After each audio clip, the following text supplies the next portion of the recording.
whatever. Fuck.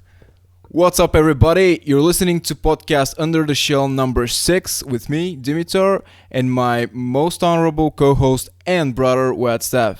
Good evening, Wyatt. Good afternoon. Episodes, good afternoon. Well, time zones are a pain, huh? Yeah, 7-hour Time zones difference. are a pain. Oh yeah, 7 hours is a big one.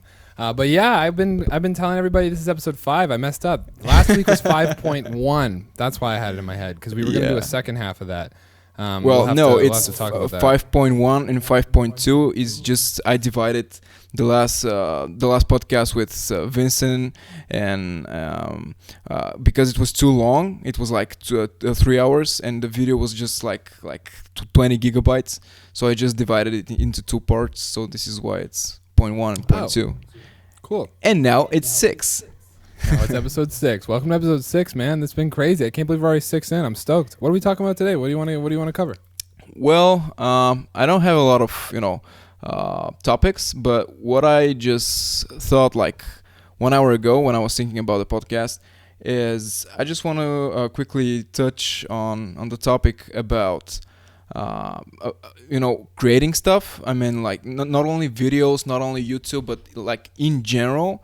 So today I filmed my first, I don't know how to call it. It's like 10 minutes film for my father because he's a farmer, and I wanted to try something new. So I tried to, film something like a commercial for him and his ranch, and it was my first time. I'm a noob in both photography and filmmaking, but it turned out pretty good because I really wanted to do it and I really had a lot of passion for it. So I just wanted to quickly talk about that. Whatever you do, if it's even remotely connected to art, just do it beautiful, just do it good. And it doesn't matter if you're collecting pens or coins, or if you're a hardcore free runner who's doing backflips all the time.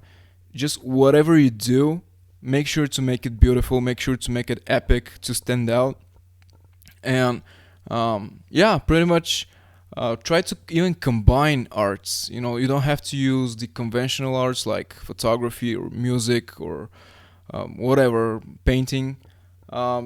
Just do your best, do your 110% to try and make it look, sound, feel beautiful. And I just thought about it, and try to make it unique in some way, because man, I fucking adore your content. I love your videos, and you're a huge inspiration to me. But I just don't want to be like a pushover, try hard wannabe Wyatt Stav number 2. I want to be my own thing, and this is why I try to both follow you because you're my mentor and my friend, but I want to be different. So this is what I wanted to share and to tell all the guys that are listening to us, that you should always try to be different in a better way, in a more beautiful way, not just in some obscene and controversial. Well, Dimitar, you set me up, dude. I hope you're ready for it. I wrote a lot out. Okay, let's start. I'm ready. I'm fired up. I got the coffee in me. My brain is a-flowing. I shot a video, which is always a great warm-up to a podcast, or vice versa. I did a Twitch stream before a video the other day, and oh my God, does it get you in a talkative mood. So everyone starts as a number 2. That's what I want to start with. Everyone starts as a number 2. Don't be worried about that. If somebody compares you to somebody else, it means you're doing a damn good job of being that other person. I did a line check recently with Adam Tuminaro, the legendary Orlando drummer, and something that we talked about was the importance of learning a song note for note and what it can do and how it can benefit you. So one of the things we talked about was I personally learn songs note for note. The reason why is because I want to obtain and I want to study every nuance that this drummer put into this piece of work. I want to reference his dynamic levels. I want to reference his timing. I want to put myself in the brain of the artist who recorded this piece of music. Why is that? Because there's something, every person has one golden egg, and there's some golden egg in everything that you are studying. And if you can find that golden egg from the person that you are currently studying, then and take the golden egg from them and add it to your toolbox, then you've grown by 1% that day. And that's exactly what you're searching for every day that you're trying to progress in through any skill in life, really, but especially in some sort of creative endeavor, because of course all it is learning how to grow in further into your art. So I got a comment in my comment section, somebody saying, well, that's stupid to think of it that way. Well, they didn't say that. They actually started off with a compliment, so I shouldn't come so hostile out the gate referencing this comment. But the second half didn't sit right with me, and here's why. The second half of the comment said, Wyatt, if that was the case and Jimi Hendrix studied, I think they used the example Bob Dylan. If Jimi Hendrix studied Bob Dylan, then we'd have two Bob Dylans and we'd have a second generation of Bob Dylan. Fortunately enough for him, he decided to create his own voice by not just doing exactly what other people did. And this didn't sit right with me, and here's why. That's not how it works. You have to rip off everybody. But the key is, the more people you rip off, the more you become yourself. The more you find yourself in those pieces of art. The more you study other people's movements in drumming or in art or anything. This is not just about drumming, right? Because this same creative process we can apply in painting, we can apply in dancing, we can apply in acting, directing movies, we can apply in I mean, even so much you can take this out of the world of art and you can put it in worlds that are running maybe like a slight pivot away from art, like architecture. There's a lot of artistic strategy in architecture, but at the end of the day, to be an architect, there's a lot of engineering concepts that go involved and math that go involved into that as well. So you can find this in many different places, and that's rip off as many people as possible, you know. One of my best football coaches from when I was younger told me that the key to being good at this is to steal. Find the one thing that everybody does good, steal that thing, make it part of your toolbox, and move on to the next person. And the reason why this does not create a second generation of Jimi Hendrix, the example was Jimi Hendrix ripping off Bob Dylan. The reason why this does not create a second generation of Bob Dylans is because in discovering many golden eggs, you create one rock solid product that is you in the end. Okay, so that's the key here, is you don't rip off people and do things that other people are doing because you want to be exactly like them. You steal what they are doing well, and then you combine it with what everyone else that you are studying and ripping off and mimicking and admiring. You combined these golden eggs into one powerful product in the end. And that's how you create your voice. And if you look at most bands, this is the same progression most bands take, especially back in the day. Not as much now because more music is written in a different way and it's become very formulaic. And now it's even more so, I think, now than ever. Really comes down to what the producer you're working with, because there's the producer, I think, has more control and more say in music now, more so than ever. But not that they didn't back in the day. There was a period in time during the 70s and 80s where almost every song was written by one of five people. So you see the same examples there when it comes to that example. Yeah. But yeah, going back to what I'm describing here, which is that bands like Rise Against in their early days, Rise Against music sounded like a ton of other bands. And you can find this example in most acts. Every band that is big today, by the third record, they finally find their voice. But they only get there because they have such incredibly strong and diverse influences. And that's what those rip-offs, those golden eggs that I described a moment ago, that's what those are called in looking back in hindsight. Those are your influences. Be influenced by them. Be strongly influenced by them. Obsess over them and discover what they're doing right and figure out what they did wrong to avoid those mistakes. So that's the first thing I wanted to talk about based on what you said. Yeah, and you're totally right. I have some other things written down, but I would love to hear your thoughts on that. Well, as like 99% of the time, I'm totally agreeing with you. And I just wanted to add that, whatever you said is totally true. And I can even see it more and more every day because, as you've mentioned hundreds of times, doing what we do involves wearing so many hats. And we need to be not only drummers, we need to be performers, entertainers, videographers, photographers, audio engineers, all of this stuff. Even sometimes our personal PR. And wearing so many hats, you've got to learn. You've got to learn new skills. you've got to read a lot. You need to be up to date with all, the trends and stuff like this. And doing so many things, you start to follow so many people, that are already doing this. And in my case, everybody has influences, and you're right about it. So in my case, I'm following your model for what I do, but for my footage, I'm following Peter McKinnon, let's say, and for my sound, I follow a third guy. For my performance in front of a camera, I'm for let's say Luke Holland, whatever. And when you combine the best, like you said, the golden eggs from all these people, and you combine the best from them into something that you create, you're just you're bound to create something beautiful.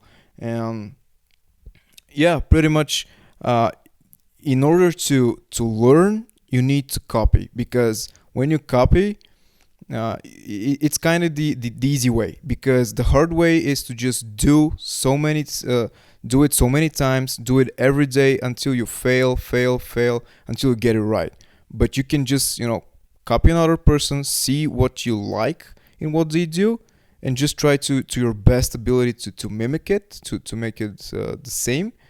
And you're actually, as you said, you're kind of stealing their years of practice, and you're just getting the end result, which is the awesomeness. So I really like the example you used in the case of different people and their different expertise. That's something that I think is super important to talk about while we're on this topic, is understand not only, that comes back to, I guess that's a little bit more of a specific way of saying the golden egg analogy that I kind of gave. And that's really, really important to not only be able to, I guess the important thing there, the skill set part of that, is being able to understand what the golden egg this person has to offer. Like if you're a drummer like you are and you go to Peter McKinnon to watch a video, well, don't expect to get drum advice. Now, yes, that's a huge exaggeration. Yeah. You get the idea, right? There are individuals that you will find that you need to understand what the one thing is they're doing right. And to really be able to get to really be able to uncover that golden egg that we described, that we talked about,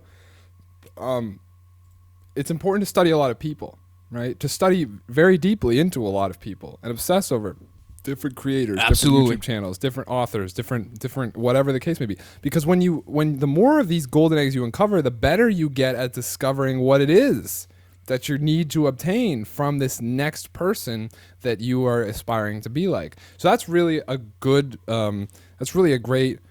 point to add, I think, is that the act of uncovering eggs allows you to find eggs quicker. You know what I'm saying? So that's super important too. Totally. And that's why when we come back to not only the camera, but the playing, and the first example we talked about was learning things note for note.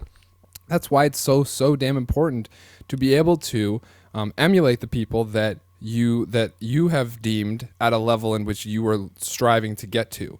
Because if you can emulate those people and you can stay strict to whatever it is they say, it doesn't define you. It doesn't become you.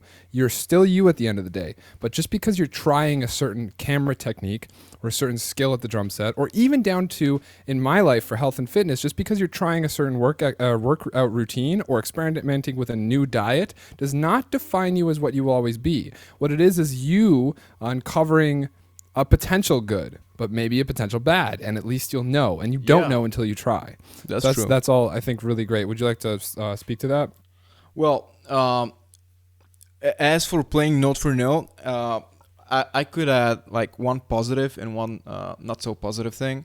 The positive thing is that you're right, because when you play note for note, something that a drummer that you're inspired by plays, and if you play it correctly, and it's really note for note, this means that at this very moment you're actually, you just stole, but in a good way. You stole his movements, you stole his skills. If you're able to play what he's playing, you're getting a piece of his style.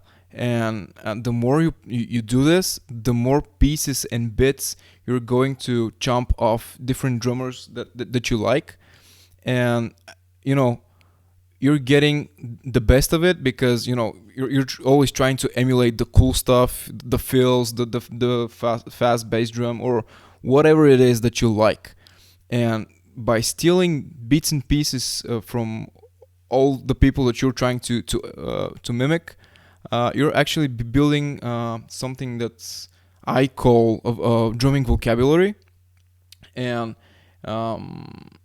for me, this vocabulary contains from 10 years of trying, learning, developing skills and flashy feels, or just things that I like. And the more you play songs by made by other people, the more you're pushing out of your comfort zone, the more you're building this vocabulary, and the richer it gets.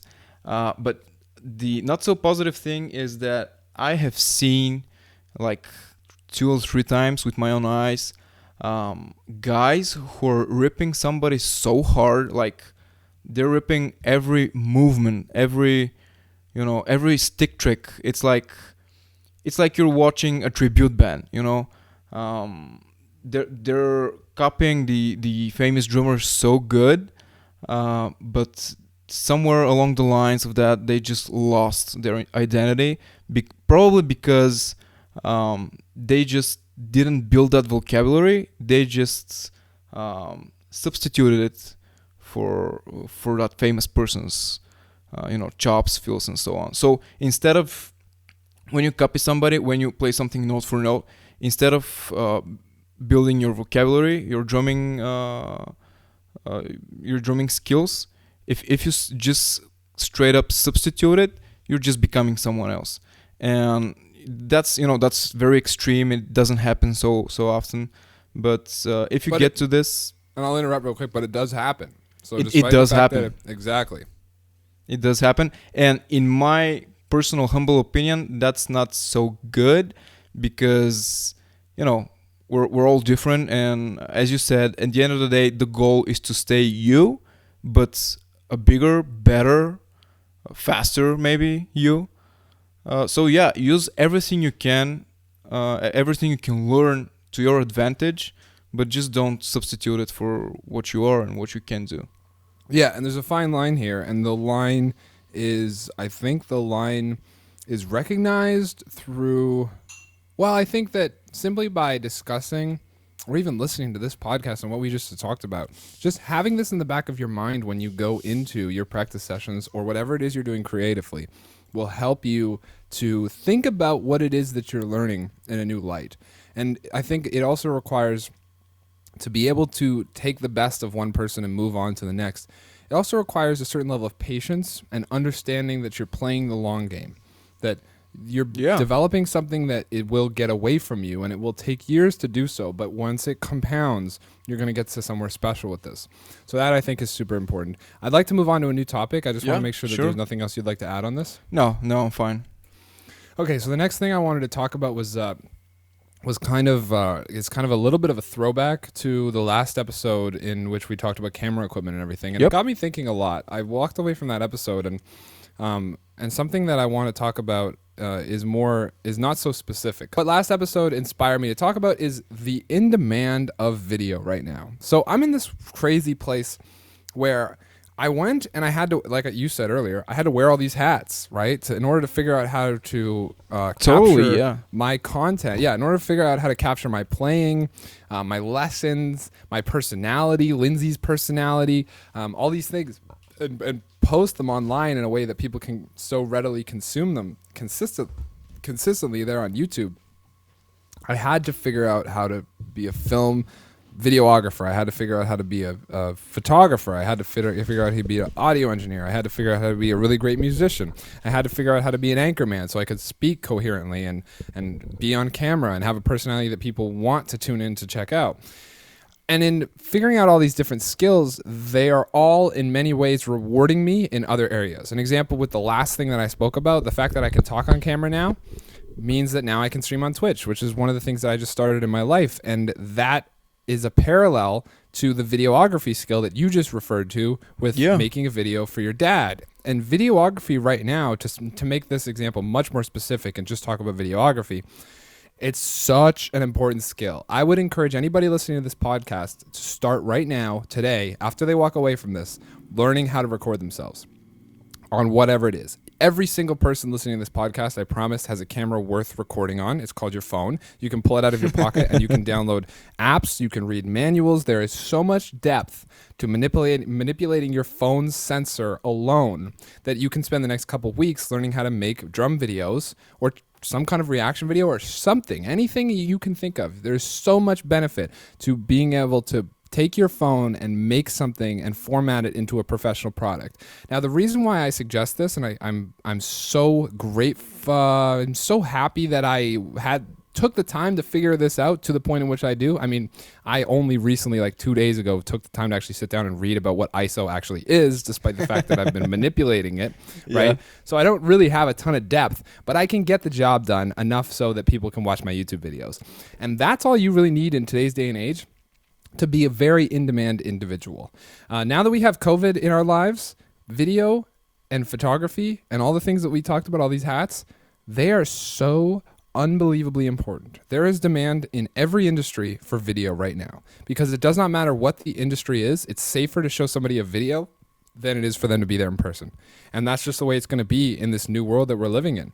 And it doesn't matter if you're trying to show homes online as a real estate investor or real estate guru or whatever it is. Doesn't matter if you're trying to get whatever. If you're Lindsay, for example. I mean, I'm going to be working with Lindsay in the next couple of days to do some videos and some photo work for her, for Lindevil, because she's a completely online company selling bras and stuff online. Now, was that the case before COVID? Yes, it was. But now, so more than ever, there's more opportunity in those spaces to get to your customer because there's more customers looking to those types of services to shop, right? So if you're a drummer, you have something to film.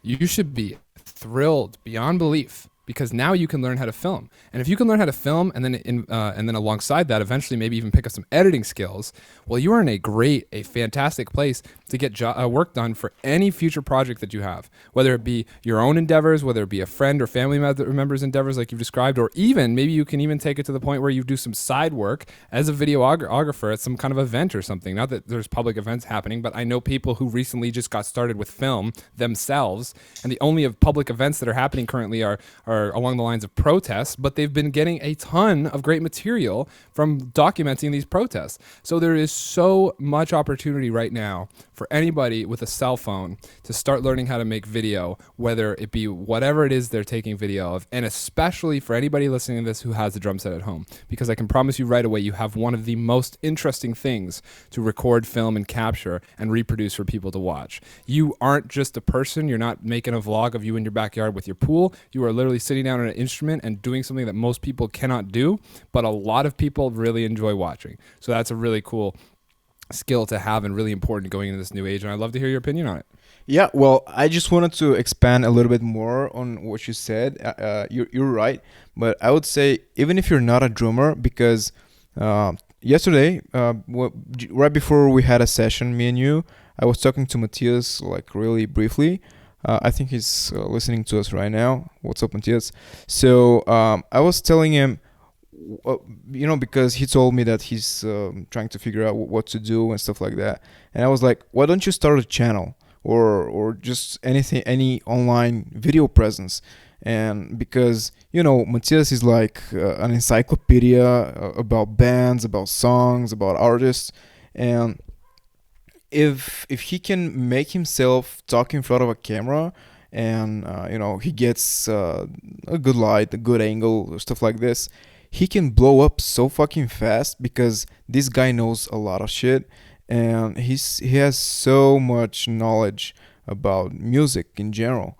And me, I would be super thrilled and super excited to listen to him, and I would genuinely follow what he's doing, not just because he's our friend, but really because he has something to say, and there is actual content that he can create, and not only for Matthias. I mean, I was talking to my dad today when we were shooting, and I told him that the world and the internet every day goes more and more to the video side of things, because even me, who I've been an IT for the last 6 years, I stopped googling stuff like everyday general stuff, and I started using YouTube because it's easier. It's easier digested by my brain and by the human brain to both hear and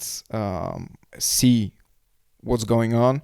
And people are trying to people are actually consuming more and more video material, and YouTube is actually gradually getting a bigger search engine compared to Google.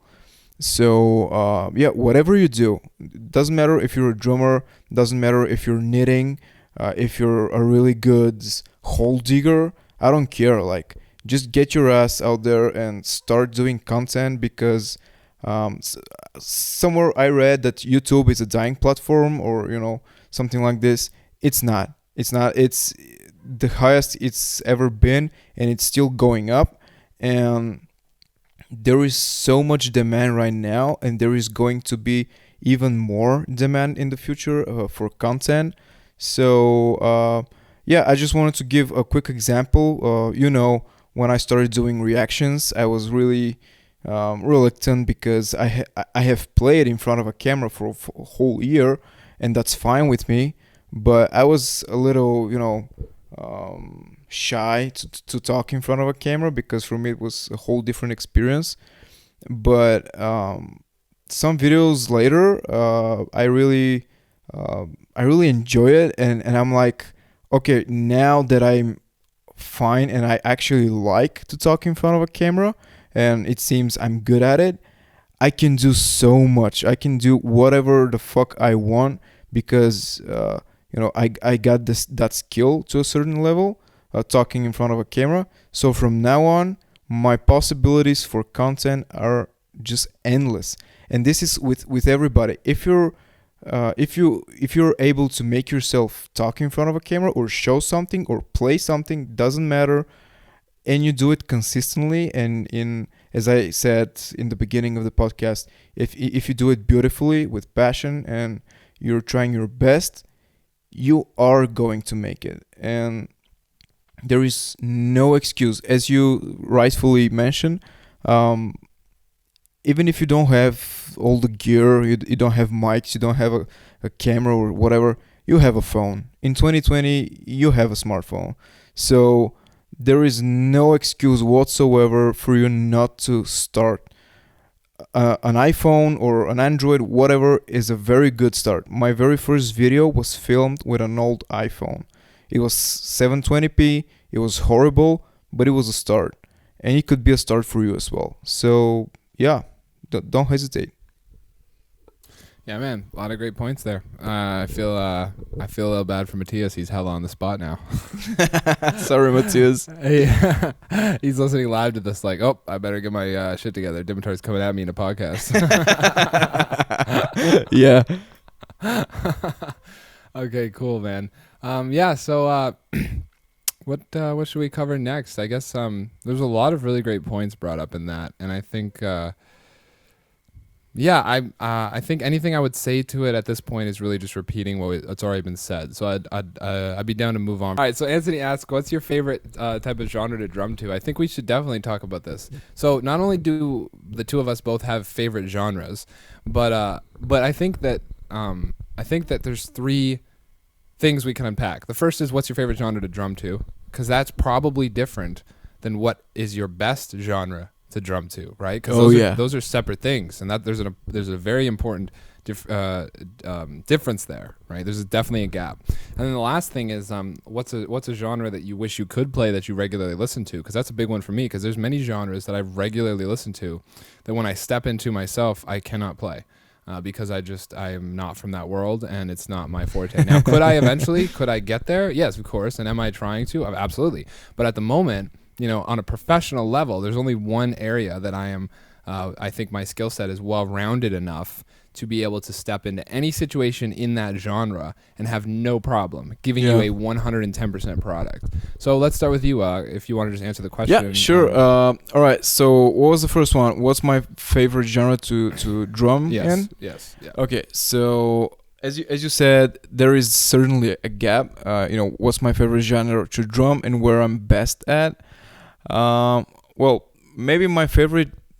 It's kind of odd because I really enjoy when I'm playing to songs which are more new metal ish, like Limp Bizkit Rolling, or something by Linkin Park, stuff like that.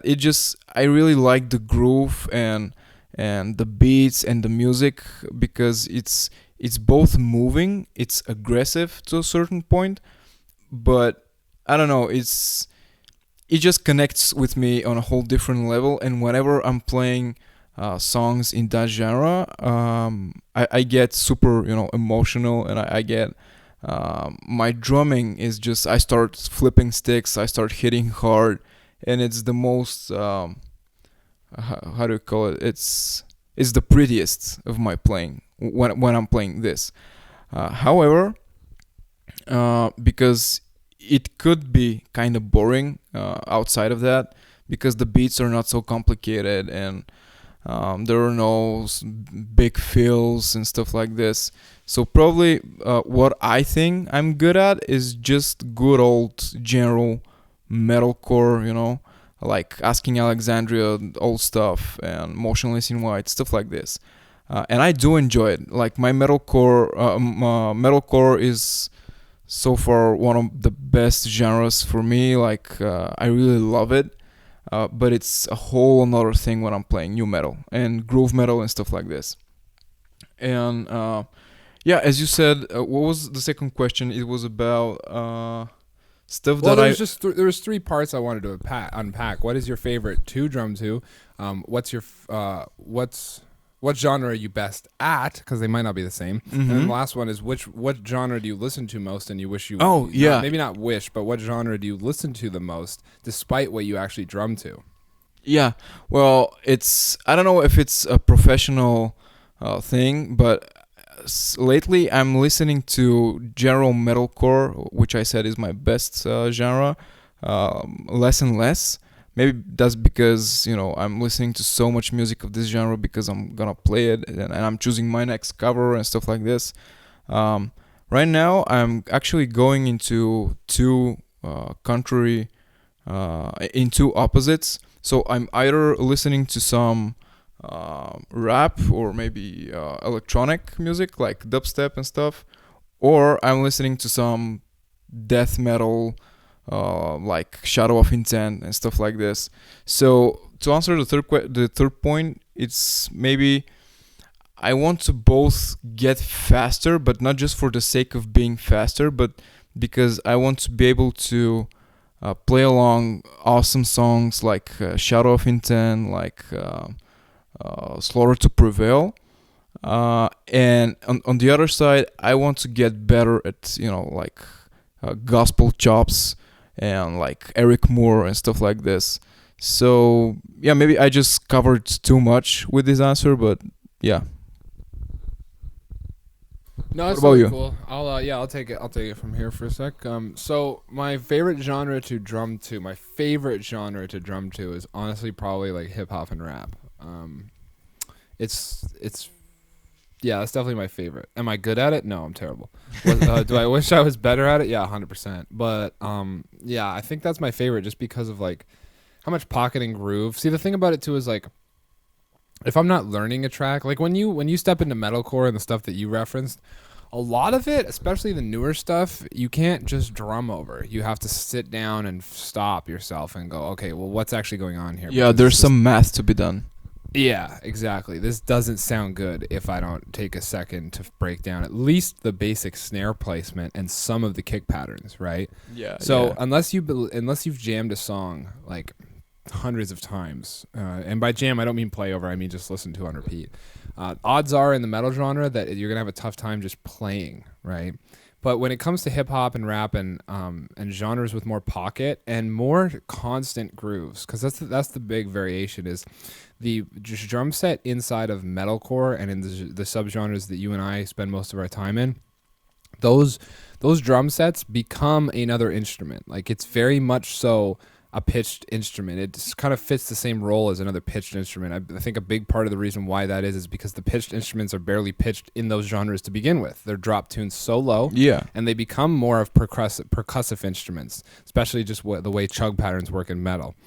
So because of that, the relationship between the guitar, the bass, and the drums is much more coherent.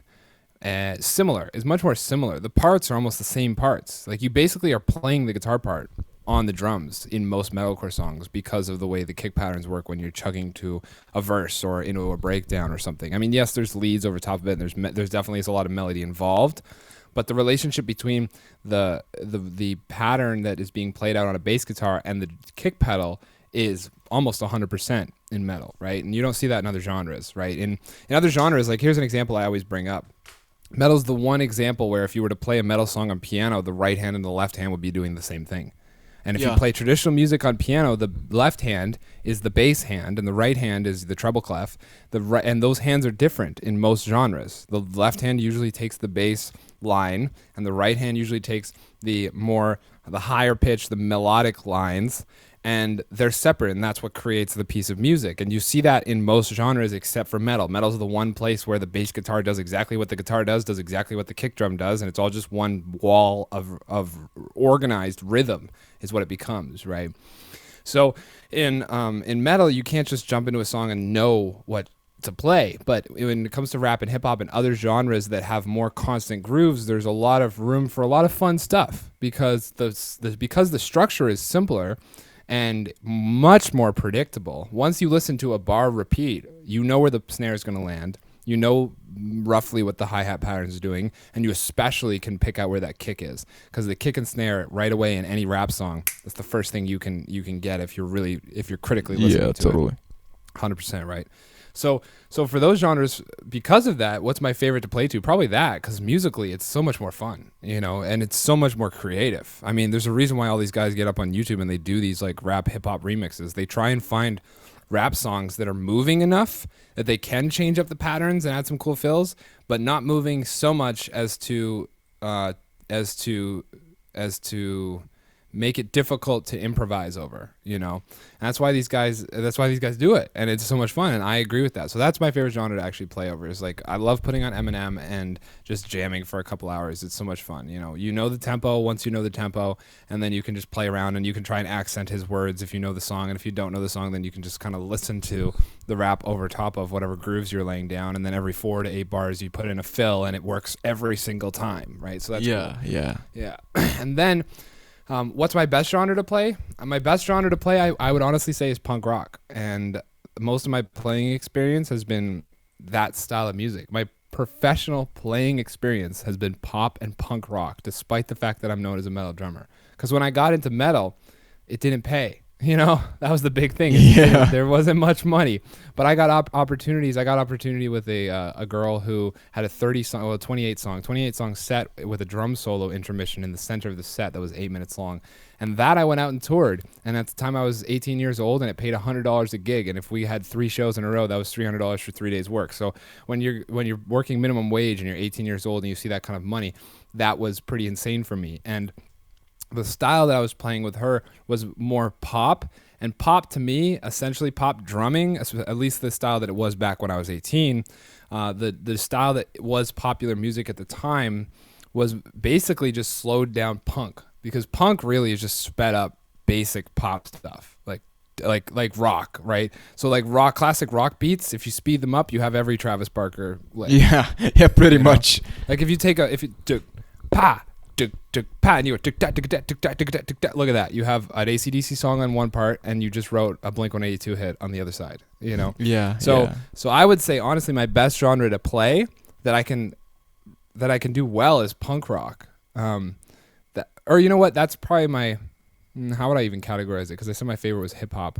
But that's a good genre for me to play, despite the fact that I'm known as a metal drummer. And then metal is performance-wise, and what I do on the channel, metal is another genre that I can easily step into because I've created that. But I think all along, what came most naturally to me, and I think the big reason why is because of my performance history, was punk stuff. Was more just like straighter stuff, simpler stuff that definitely has a little bit of drumming edge to it. You know, you have some room for some kind of cool fills, kind of cool licks here and there. You don't need gospel chops by any means. It's all very linear, very basic 4/4 stuff.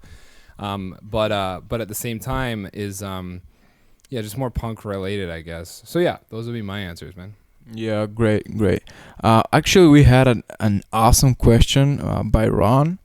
I'm gonna read it. So he says, I have a question. Being a musician, I tend to get discouraged when I have to re-record a cover multiple times, I guess, because it doesn't sound right to me. So my question is, how do you guys stay motivated when frustrated with the music? Oh wow, that is a fantastic question. I know, right? Yeah, because I've been there so many times. My biggest cover on my channel has 1.5 million views, and that cover is of a song called "Bow Down" by I Prevail. Oh my god! And that was the only song on my channel that I recorded 4 times. Bro, I'm sorry. I'm sorry. I'm gonna interrupt you, but it was yesterday. I recorded "Bow Down," and it took me like 8 takes, and I got so frustrated with that song. It's a cursed song, man. I know. Because you knew that story, didn't you? Oh yeah. Because it sounds simple enough in your headphones, but as you just said, in modern metalcore, you really need to know it note for note. And God, every take, I missed that one hit somewhere, and it was super obvious. And I got so mad at the end. I mean, I literally had to stand up from the drums, walk around for 30 minutes, drink some water, just to clear my head and try again. And I got it from the 8th take. And I still think that I missed a shot somewhere. It's so frustrating tough, sometimes. Yeah. It's tough. Okay, so how do you deal with that? Okay, so how do you deal with this? There's no easy way to answer this question. There's no, I personally, maybe somebody a lot smarter than me can come up with a really coherent way to give you a tactic that will make it less frustrating or something along those lines. I don't think there is any. Personally, how do you deal with it? You just deal with it by enduring. It's one of those things that discouragement comes. This is something that I always tell people is like, don't allow yourself to become too motivated. A lot of people like to go to, they like to read self-help books or go to wealth expos, and they sit there and they have Tony Robbins stand up in front of them and get the whole crowd hyped up and get you all pumped up to go into work on Monday and slay your day. And that's great. That's fantastic. We need people like that. We need people who are doing things like that and encouraging a positive, healthier outlook on life and creating teams and groups of people that help each other out. That's fantastic. But motivation is dangerous because motivation is fleeting. You are never always motivated. No one is. It will never happen. But one thing that you can always be is disciplined. And that's what I rely on the most, is my own self-discipline, is that when I come down to the 4th quarter of the football game and everybody is tired and bloody and covered in dirt, I will finish this game out. I will leave every bit of blood, sweat, tears on this field, and I will walk away the champion, victor, whatever the case may be. And that's how I approach every project. And that's the only way that you can go into these things, is that you have to go in with a certain level of, this is happening, come hell or high water. And I can't stress that enough. You have to just go in with that mindset because discouragement will come. You will feel discouraged. Some of my best covers, I was incredibly discouraged, and I was swearing and breaking shit before sitting down at the kit because it was, like I said, the 4th time. And when I said 4th time, it wasn't a matter of takes. Those were 4 separate days where I did 10 takes each, right? And it was just with stupid little problems. The first time, I had the camera set to the wrong FPS, and it was in 24 frames per second, and I hate posting covers in 24 frames per second because you lose all my motion. So I wanted to refilm it to get it to 30. So then I thought, okay, it's fine. The next day I can film it. I'll just film it again the next day. I film it again the next day, and my halfway through the takes, my cymbal cracks, so that now the takes won't work together because my China cymbal is missing a piece of the cymbal. So now I'm like, oh, great. Now I need to order a new cymbal. Then I ordered a new cymbal, and the cymbal that I ordered in was defective. And I'm like, this cover's got to be cursed. So it was defective. It certainly is. As I imagine you probably know, Dimitar, that the Mino Byzance, the Byzance line, the traditional Byzance line, are handmade. So there is a high percentage of those cymbals that actually go out with some kind of flaw because of human error. Yeah. That's what makes the cymbals so beautiful, is that they have such incredible character because they're handled by hand. But at the same time, you're going to run the risk of having more defects. And I got a cymbal, and this has happened to me many times, but the timing on this one was just very terrible. I got a cymbal at China that had a already pre-cracked seam in the edge, in the fold, and I hit it maybe 3 times, and Lindsay goes, "What's wrong with your cymbal?" And I look over at my China, and it's flopping around because pieces of it are falling off. And I had to do it again. And then on the 4th try, I finally got it. But it took 3 tries to actually do that. And each one of those were 3 full day sessions. Well, not full day, but set up, warm up. And then I usually do 10 takes, honestly. At the time I was doing 10. I do a little bit less now because my process has changed a lot. But back then I was doing 10 takes. And that would give me the 10 angles that I would work with. And yeah, the big thing is just, how do you get discouraged? You will be discouraged. You will be frustrated. You need to keep going. And now I also want to speak a little bit to frustration. And I want to speak to what comes about in both your practice when you become frustrated and stressed. And I also want to speak to that from external problems. So one thing that I discovered, I definitely didn't discover this, but one thing that I took away from each one thing I know is, let me rephrase this.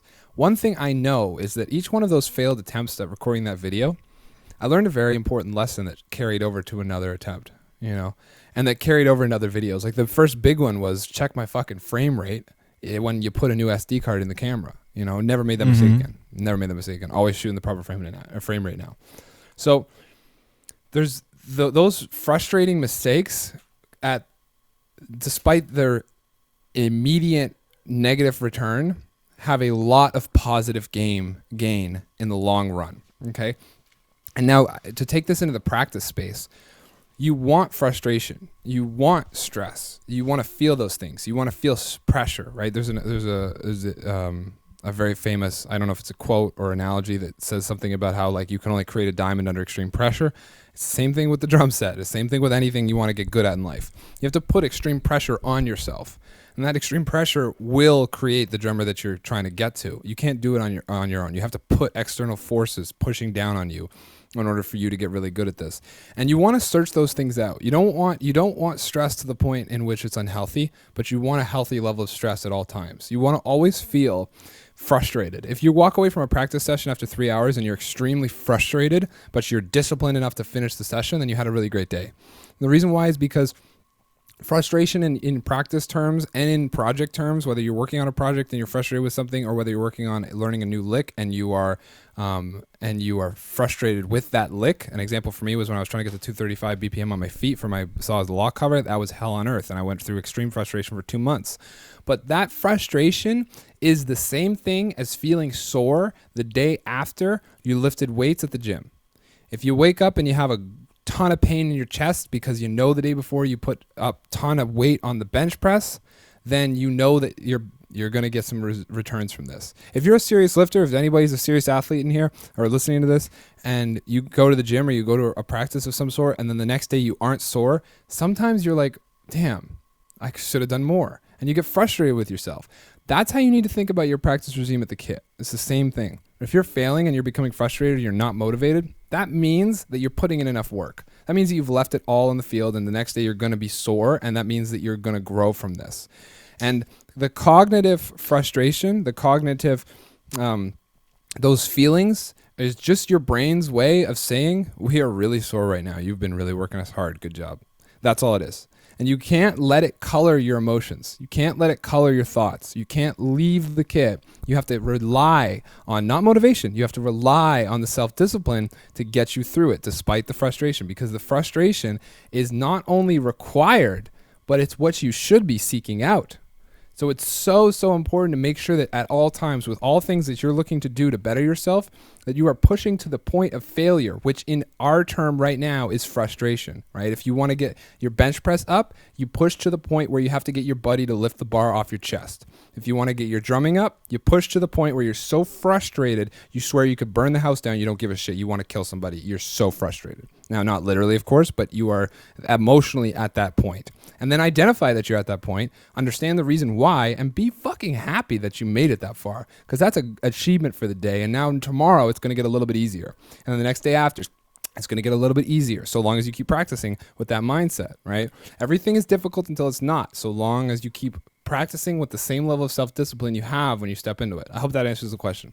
Oh, I fucking love you, man, for this answer. You said, I mean, I don't know if we're just thinking so similarly or because we're regularly talking about these things, but I'm 120% all about what you just said, and I just wanted to give an example about what you mentioned, that when you get frustrated, it's well, actually it happens with me a lot, whenever, and it's not so much when I'm practicing or when I'm learning a song, it's when I'm recording, because you know the camera's on, you have limited SD card storage, your battery life is not eternal. It's your fifth take. It's just not working, and I'm one of these guys who, whenever I get frustrated, I get angry. I get angry with myself and with everything around me. So just like you, I start throwing stuff. I start breaking stuff. I start swearing, shouting, whatever. But the more frustrated I become and the angrier I get, I start doing more and more mistakes. So this is just, it's a loop. It's just going that rabbit hole. I get angry. I start to mess up even more. I get even more angry, and so on and so on. So from now on, every time that this happens and I get frustrated and I start, shouting at the mics or at the drums or whatever, I think to myself, okay, it's learning time, because sometimes it feels like it's easier to say, okay, today is not the day, it's just not meant to be. And to be honest, I've had such days when I'll be like doing 5 takes, it just doesn't happen, and I'm like, okay, fuck it, I'm not gonna do it today. I go home, and the minute I get home, I get so angry with myself and so disappointed because I didn't, stay there and just be disciplined. So every time that this happens now, I'm just like, okay, it's time to learn. What it's most difficult for me right now, I don't have patience. So obviously, with more rage and more power and more frustration, it's not gonna happen. And since I'm disciplined and I'm like, I'm not leaving this studio until I do it, and so I might as well do it right. So I just step away from the kid, I clear my head, I try to calm myself as much as possible, and then I try again. If I fail, I try to calm myself even more, and these are the times that I'm actually learning how to control myself, how to control the emotions, how to control the frustration, and over time it gets better, because now every time that I fuck up, I just tell to myself, okay, this is normal. You're a human, and you're going to fail. So you might as well just learn from it instead of going down to the frustration road, the rage road. So yeah, and as Wyatt said, it's a matter of discipline, because I'm one of these guys that whenever I get hyped about something, I'm exploding, man. I mean, whatever it is, if I learn something new about working out, I'm so hyped. I want to try it right now. If I learn something about photography, about music, whatever it is, I want to do it now. This is my new favorite thing, and I want to do it. I want to be the best in the world. But this motivation, this hype, it's not eternal. Actually, it's pretty short term, and it actually disappears. Well, it doesn't disappear completely, but it's just fades away so fast. The first time you fail, it's what made you so excited, and when this happens, it's so easy to say, okay, this is not for me, or okay, today is not the day. And this is when your discipline must step up, and you must be, okay, I am gonna do it, and this is going to happen regardless of how I'm feeling, regardless of what my what's obstructing me from doing it. So if I can do it this way, I'm gonna find another way. I'm gonna go around it or over it, but I'm going to do it. So yeah, it's gonna happen, and you just need to get used to it, because the more you do it, the more frustrated you're going to be. The more actually, I don't remember who said this, but it's so true that the more you win, the more you're going to fail, because it's just a wheel, and it's turning, and for every win you're going to fail at least once. So don't be afraid to get frustrated. Don't be afraid to get discouraged. Just be disciplined. There's intrinsic negative and positive to everything in this world. Yeah. That's something that in Western culture we have tried to forget, and we've tried to push out of our minds. We want the good in all things, and the bad can fuck off. But that's impossible. It does not work like that. Absolutely. There's a yin and yang to every event, whether it be a social event, whether it be a opportunity, whether it does not matter what it is, there is a yin yang. There is a positive, a great positive, and there is a great negative to it. And looking at it as positive and negative is your own mind's eye deciding to label this as negative or positive. But there is, in everything, there is one without the other. You cannot have failures. You cannot have extremely large successes without extremely large failures. And that's all I want to say on that. And I would like to check out Vincent's question. So Vincent wants to know, how do you deal with negative reactions / negative PR to your content without getting discouraged or consumed by it? That's a really great question. Do you remember yesterday our talk about it? Yeah. I recently released a video which is me reacting to Aaron Kitcher from Infant Annihilator, and I wasn't I wasn't so politically correct in this video, and I let myself go a little too loose. So, but it was my honest opinion, and I got a lot of backlash for that. I didn't have, I think, well, maybe not more than 3 dislikes so far on my videos, and now I got like 30 likes and like 60 dislikes. So it's twice the numbers. And I was just talking about this with Wyatt yesterday, and I said, bro, I think I fucked up a little bit, and we talked about it. But yeah, I'm not angry. I'm not disappointed. I'm not, upset about it. As Wyatt told me, and I'm sure he's going to elaborate more when his turns comes to speak. You just need to be indifferent. You don't react to negative comments or negative vibes as much as you can, because the minute you're answering somebody who's trying to berate you, the second you're replying negatively to a negative comment, you're going down a road and you're fighting a war you cannot win. So yeah, I mean, if you get negative PR or negative reaction to what you're doing, try to learn as much as you can from it, but don't get too worked up, because there, as Wyatt said, there's always going to be people who are trying to diminish you in some way just for the hell of it, and you can't let you be affected by that, right? Exactly, yeah. And I have three answers for this question. I have 3 answers for this question. 2 of them are actual answers because they're lessons learned, and I can actually speak from a point of some education in the topic. The third is something that I'm still trying to figure out how to do. So I'm going to start with the third because there's no answer here. Mm-hmm. There's no easy way to say this. I watch videos on this quite frequently. I watched a TED Talk last night made by a professional, not a professional because I don't think you can really be a professional in it, but he does it a lot. He's a football And by football, I mean European football, so soccer for us Americans. He's a football referee over in England or UK, or I'm not sure what part of Europe, but he's a referee.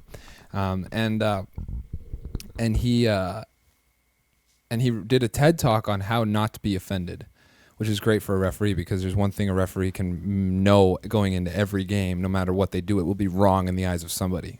So it's very important as a referee in soccer or any sport really to not be offended, to edge your ego out and just walk away, because no matter what you do, it's going to be wrong. It doesn't matter what your opinion is or what you think you saw or what your colleagues are calling. Half the people watching this game are going to hate you for it. And that's just the story, that's just the way it is with the job. And the reason why he went into this is because he said that he had a really hard time in life being offended by everything. So he wanted to do something where he was guaranteed to be constantly ridiculed and then figure out how not to be offended. Now, what did I take away from the video? I took away from some things, but I haven't even tried them. I haven't tried these tactics that he discussed, and we'll put in the show notes a link to that video if you want to check it out. But that's the one that I can't answer. I don't know how to not be offended yet. So there's two other coping mechanisms I have. The first is, I wrote them down right here. The first is ignore it. Okay, so this is the first one. This is know where there will be negativity and just ignore it. And by ignore it, I don't mean look at it and then shrug it off. That's not going to work, because if you don't know how to not be offended, you're going to be offended, and it's going to stick with you the rest of the day, whether you like it or not. And if you don't have the skill set of being able to brush this off, well, know yourself better than that and understand that you better not fucking look there. A quick and easy one for me that Adam and I discussed in the last line check. I know I keep referencing that, but that's just fresh on my brain because I had a really great conversation with him. And one thing that we talked about in that episode was, both of us at times have deleted all the socials off our phones, which is, I get on all my social media, I get hate. I get lots of positivity. I get blinding positivity. I get, in comparison to the hate, right? I'd say a 90 to 95% of any contact I have with other people is unbelievably positive most of the time. But 5% isn't. And the human brain loves to focus on the negative. We have 50,000 thoughts every single day. And of those 50,000 thoughts, 2/3 of them are negative. By default, out the gate, we focus on the negative first. Why? There's a really great reason for that. Because it's a survival instinct. Exactly. If you only see the positive, well, you're not gonna realize that there's a big bear behind you about to rip your face off in the wild, right? That makes sense. If you're a hunter-gatherer and you're gathering the berries, don't fuck with the berries. The bear eats. Pretty plain and simple, right? So you have to the brain has to be wired that way. But in our 2020 environment, it's not an advantage anymore. It's a disadvantage. Okay. So for the first thing I do is I employ tactics that keep a big distance from me and any negative ridicule or PR. Right. I just keep distance from it at all times. I have a ton of people between me and the outside world. I have my own community set up around me that I use as a shield. And I make it so that those people are the most important to me in my life, and everything I do is for them. And I serve them first, and then everybody else can enjoy it, but they don't actually financially contribute to what it is that I'm doing. So I don't really care. My main focus is on the people who are going to only reward me with positivity and are going to be patient with me when I need a second. So that's the first thing, is just put a barrier between you and it. Delete your socials off your phone if you have to. Whatever it is, wherever the negativity is coming from, fill your life and your thoughts with the opposite of it, and focus on something else, which is the next part in this, okay? The next part is, and I'm going to quote Chadwick Live, who's Taylor, who everybody probably knows here from the server, and if not, I'm sure that you've been on one of my Twitch streams and heard me talk to him. Taylor has an expression that he uses all the time, and I'm going to paraphrase it because I can't remember exactly how it goes, but essentially what it reminds you to do is only allow into your life blinding positivity in all areas. So that's it. Go out of your way to make sure that you are being as extrally positive. That's not a word, but you know what I'm saying. Be as positive in all situations as possible. Is it corny? Is it stupid? Is it cheesy? Yeah. Is it real? Yeah. No, of course it's not real. But energy goes where focus flows. Sorry, I said that backwards. Focus goes where energy flows. No, it's the other way around. Well, it's true both ways. Exactly. It's true both ways. It's a good point. So focus on things that are positive, and don't focus on things that are positive by just kind of like being involved with something that's happy. Be the blinding light that you want. in your life, and everything around you will somehow work its way or to that point. So if you want to only see the positive in things, practice only seeing the positive in things. Maybe on the inside you're filled with negativity, but at least make sure that your external voice is always positive as possible. Now, none of this is ever 100%. It's never going to work to 100%. If you try and work it to 100%, you're going to be let down because you're not positive all the time. Plain and simple. Go into this knowing that it's impossible to be like this all the time. You're going to have bad days. Some days you're not going to sleep. Some days you're going to miss deadlines. You're going to make mistakes. Guess what? Part of getting better, right? You have to make those mistakes. But if you can just keep your eyes set on that blinding light of positivity, every chance that you know that you can, which isn't going to be always, but every chance that you know that you can, then it will help you in the long run to rearrange the things that are in your life to reinforce that mindset. So just focus on what matters, and that's the happiness, the love, all of the support, all of the incredible people that are around you that you're neglecting by letting negative into your world. So those are my three answers. The first is train yourself to not take offense by it, which is controlling your ego. I don't know how to do that. I wish I did.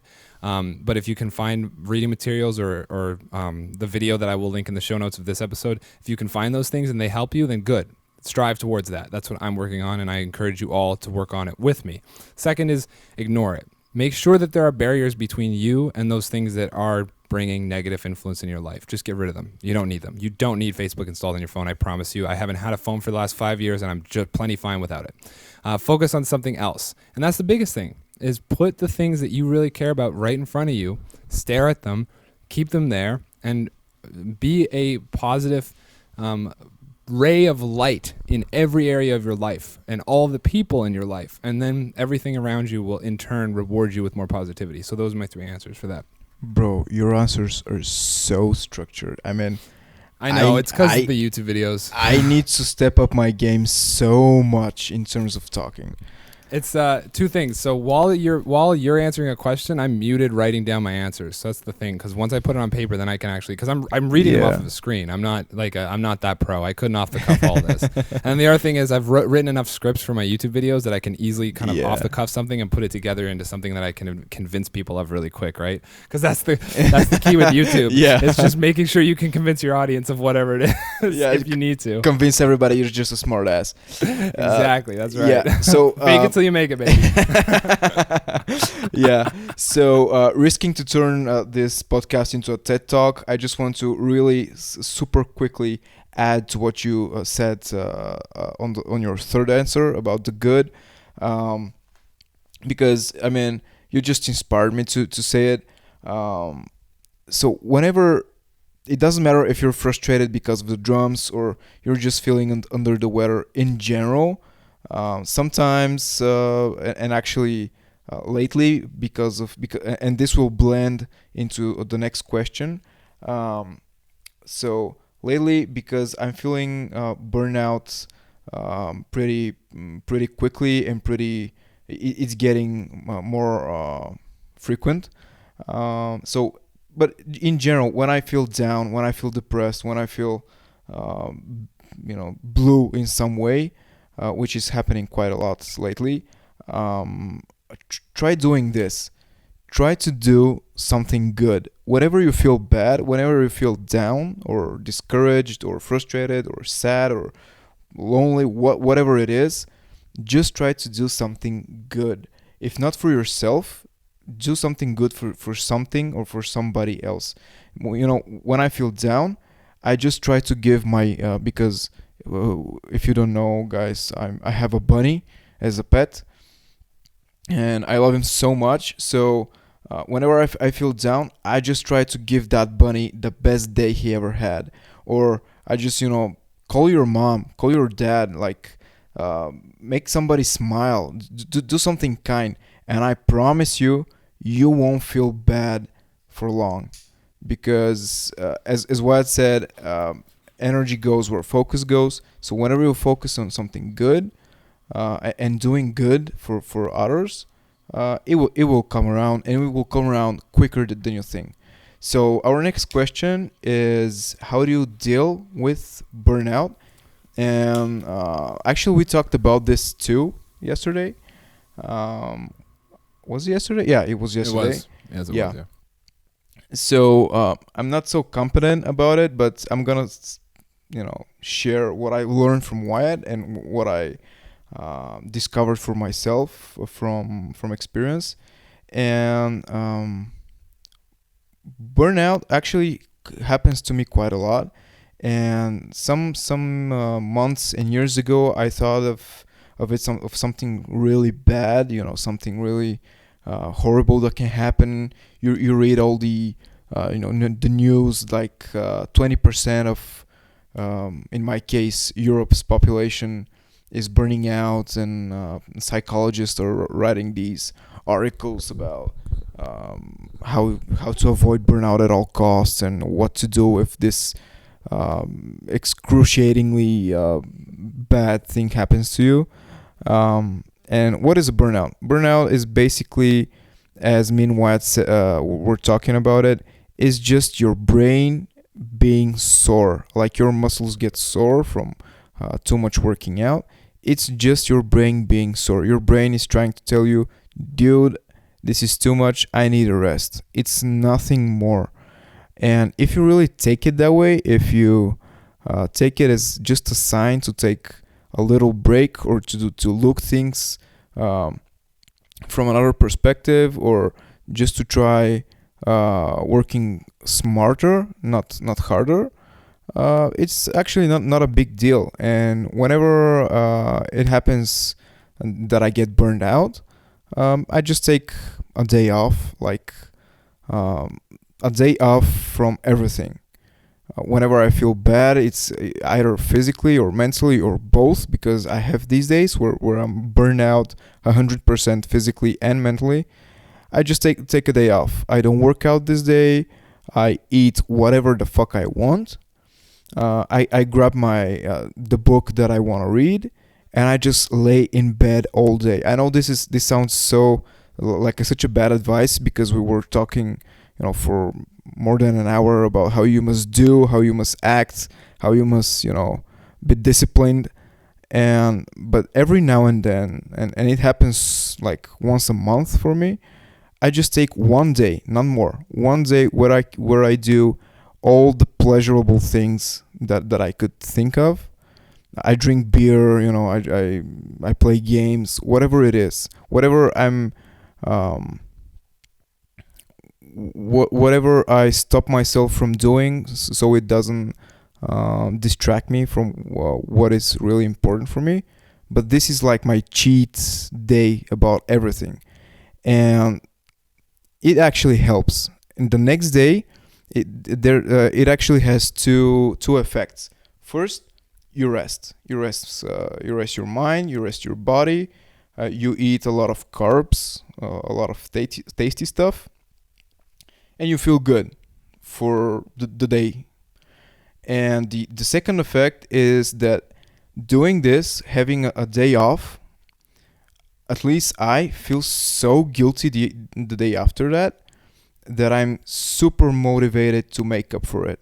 And this motivation is actually keeping me for another month, where I'm just, all out 100%, breaking my blood, sweat, and tears into it, and until I get burned out again. And it's become a cycle for me. I don't know if it's the best answer. I don't know if it's the right way, but it seems to be working for me. So that's my answer.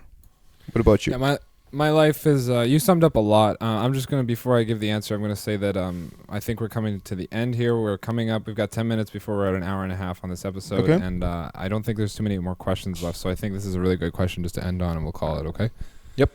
All right, sick. Okay, so for my question, or for my answer to this burnout's tough, man. And it's something that I'm almost always burnt out, really, to tell you the truth. It's like, well, not always, but I go in waves of burnout, and the burnout's always around the corner.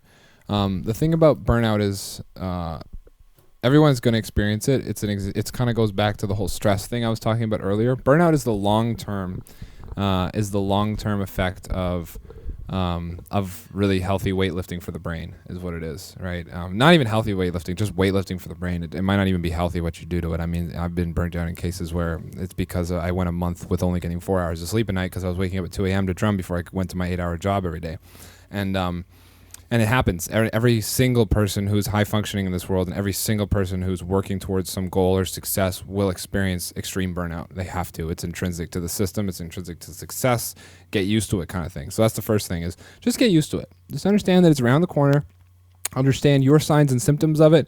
And when it comes, do the best you can to reset. You know, whatever you have to do, like Dimitar said, I completely agree with what he described. Do the best that you can to reset it. And if you find that you tried to reset your burnout, but it wasn't enough, like maybe you took 2 days off after 6 weeks straight of grinding. You take 2 days off.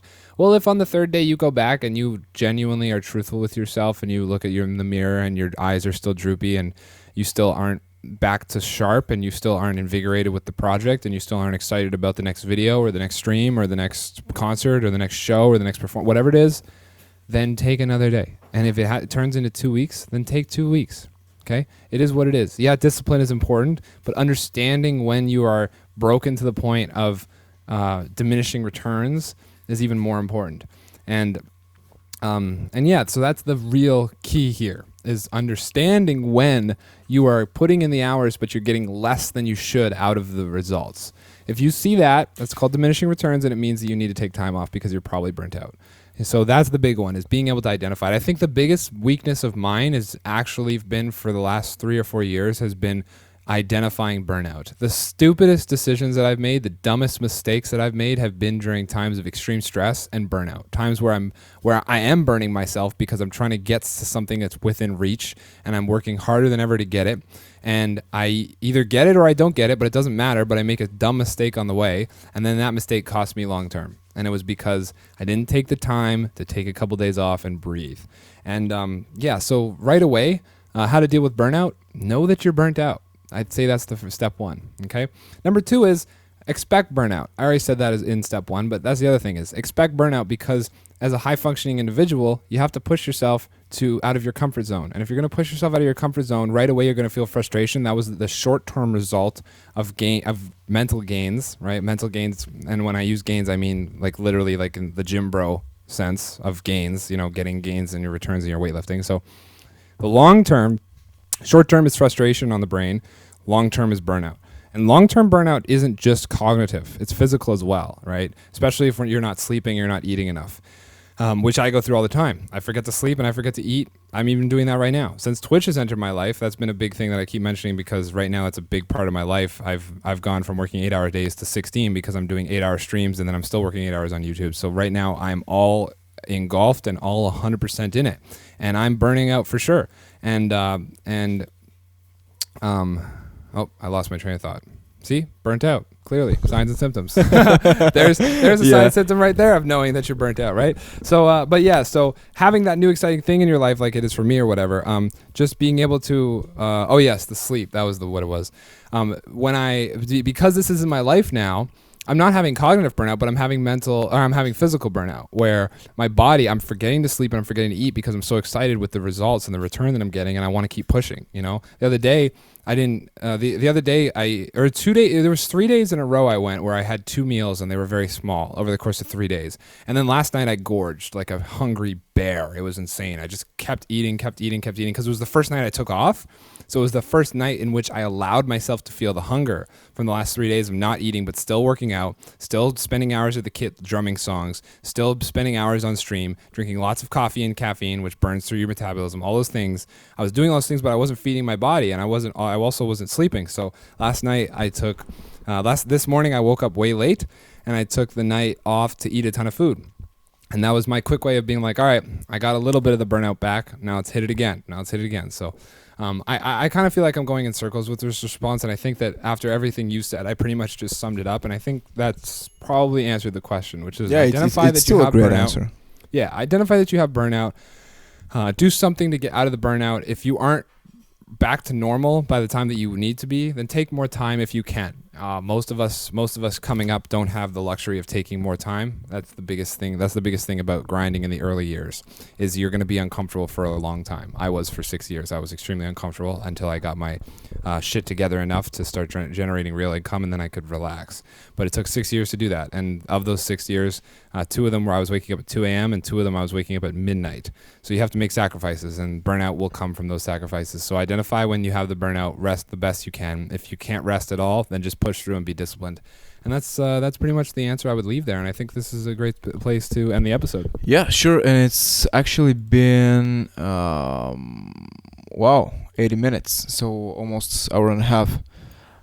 So for everybody that's going to listen to us and if you're still listening to us on the podcast platforms, thank you for being with us. We'll be in your ears next week again. And with this, I'm stopping the recording.